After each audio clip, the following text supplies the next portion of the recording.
আপনারা নিশ্চয়ই লক্ষ্য করেছেন যে আমাদের বর্তমান প্রধানমন্ত্রী, যিনি আমাদের দলের চেয়ারম্যানও বটে, তিনি ইতিমধ্যেই এই কথাগুলো খুব পরিষ্কার করে বলেছেন যে তার জীবনের একমাত্র লক্ষ্য হচ্ছে বাংলাদেশের সাধারণ মানুষের কল্যাণ করা, তাদের অবস্থার পরিবর্তন ঘটানো, একটা পরিবর্তন আনা।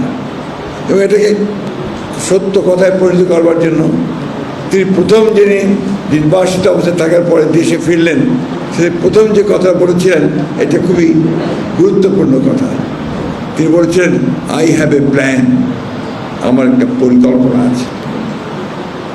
আপনার মার্টিন লুথার কিং, মার্কিন নেতা, তিনি নাকি এই ধরনের একটা কথা বলেছিলেন যে আই হ্যাভ এ ড্রিম। আসলে তারেক রহমানের কথার মধ্যে দিয়ে সেই স্বপ্নের ছোঁয়া আমরা দেখেছি, সেই স্বপ্ন আমরা দেখেছি, এবং এখন এটা স্বপ্ন নেই, বাস্তবায়িত হতে শুরু করেছে। মাত্র 47 দিনের মধ্যেই তিনি তার যে কমিটমেন্ট, সেই কমিটমেন্টগুলোকে উপরে কাজ করতে শুরু করেছেন। কৃষকদের জন্য 10,000 টাকা কৃষি ঋণ সুদ মওকুফ করে দিয়েছেন, সুদসহ, এবং ফ্যামিলি কার্ড ইন্ট্রোডিউস করেছেন, যেটা আমাদের মায়েদেরকে, মেয়েদেরকে আরও বেশি ক্ষমতায়ন করবে, শক্তিশালী করবে। কৃষক কার্ড দেওয়া হবে, যে কৃষকদের তারা যেন সহজ মূল্যে কৃষি উপকরণ পায় এবং একই সঙ্গে তাদের পণ্যের ন্যায্য মূল্য পায়।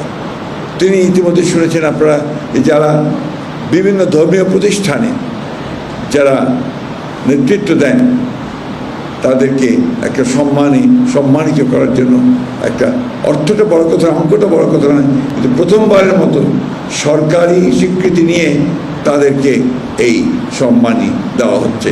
এটা নিঃসন্দেহে আমি মনে করি এটা বড় কথা। খেলোয়াড়দের যারা খেলা করছে, এই খেলোয়াড়রা যেন খেলার দিকে আকৃষ্ট হয় এবং এটাকে যেন পেশা হিসেবে নিতে পারে যারা ভালো খেলে।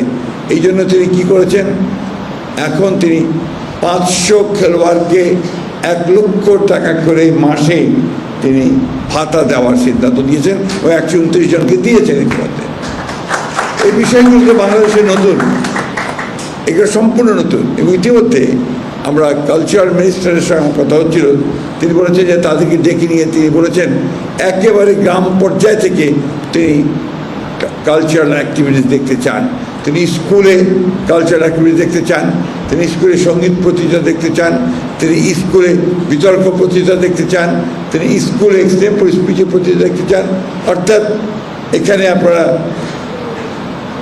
হলি ক্রস স্কুল অথবা নটরডেম কলেজে যেভাবে ছেলেদেরকে গড়ে তোলেন, সেই কাছাকাছি যাওয়ার চেষ্টা করা হচ্ছে, সত্যিকার অর্থেই আমাদের ছেলেমেয়েদেরকে মানুষ করে গড়ে তোলবার।